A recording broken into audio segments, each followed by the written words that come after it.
क्यों नहीं है?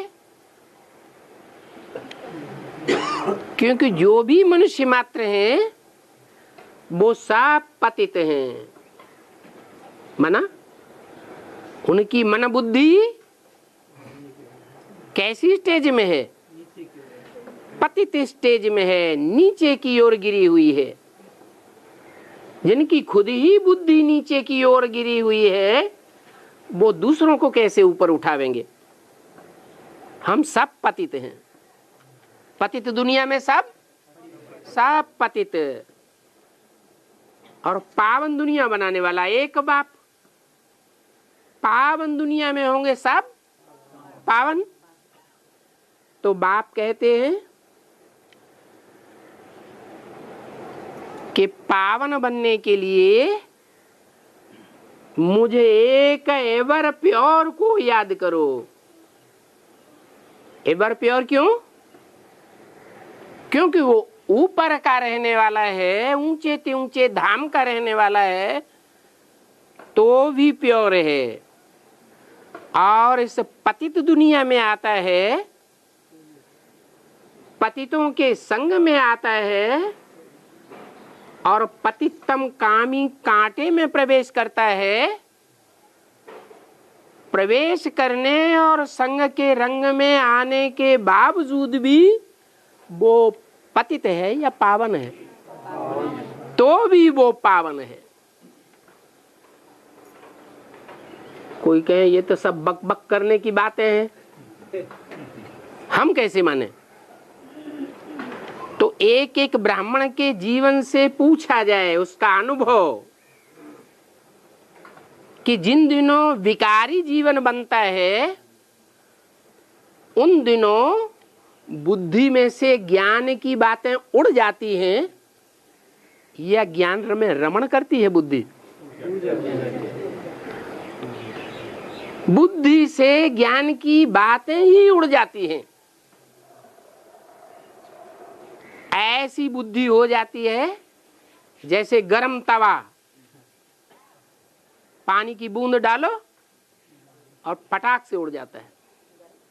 ऐसी स्थिति हो जाती है मनुष्यों की। और परमपिता परमात्मा का जो प्रैक्टिकल पार्ट है वो तो सबका बाप है ना। तो दुनिया की जो भी बीज रूप आत्माएं हैं उन सब बीज रूप बच्चों के संसर्ग संपर्क में आने वाला होगा या थोड़ों के संसर्ग संपर्क में आवेगा? वो बाप है ना सारी मनुष्य सृष्टि का। तो ढेर के ढेरों के संसर्ग संपर्क संबंध में आने के बावजूद भी उसके ज्ञान का कभी खुलासा नहीं होता। ये प्रैक्टिकल प्रूफ है कि बाप एवर प्योर है। और मंदिरों में भी ये प्रूफ दिखाया जाता है। और देवताओं के जो मंदिर बनाए जाते हैं, मूर्तियां बनाई जाती हैं, उनमें और सभी इंद्रियों को बतावेंगे। कमल नयन, कमल हस्त, कमल कर्ण, कमल पाद, कमल मुख। कामेंद्रियों को कभी नहीं दिखावेंगे। क्यों? क्योंकि जो भी मनुष्य आत्माएं हैं, चाहे भला ऊंचे से ऊंचा देवता बनने वाले ही क्यों न हो, वो देवात्माएं भी जब कीचड़ की दुनिया में पहुंचती हैं, संग के रंग में आती हैं, तो कुछ न कुछ परसेंटेज में उनकी बुद्धि में लेप छेप जरूर लगता है। सिर्फ एक ही पार्टधारी ऐसा है जिसको लेप छेप नहीं लगता। नहीं तो दुनिया की ग्रेट कही जाने वाली, महान धर्म पिताओं के रूप में मानी जाने वाली आत्माएं भी इस दुनिया में आकर के नाक रगड़ जाती है। संग के रंग में आकर के खुद भी नीचे गिरती हैं और अपने फॉलोअर्स को भी नीचे गिराने की निमित्त बन जाती है। तो बोला कि सर्व का सदगति दाता एक ही बाप है।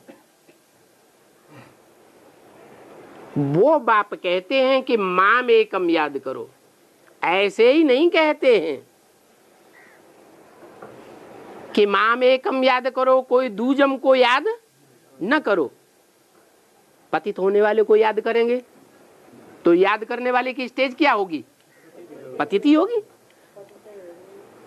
और जो सदैव पावन रहने वाला है उसको याद करेंगे तो वैसा ही संग का रंग लगेगा।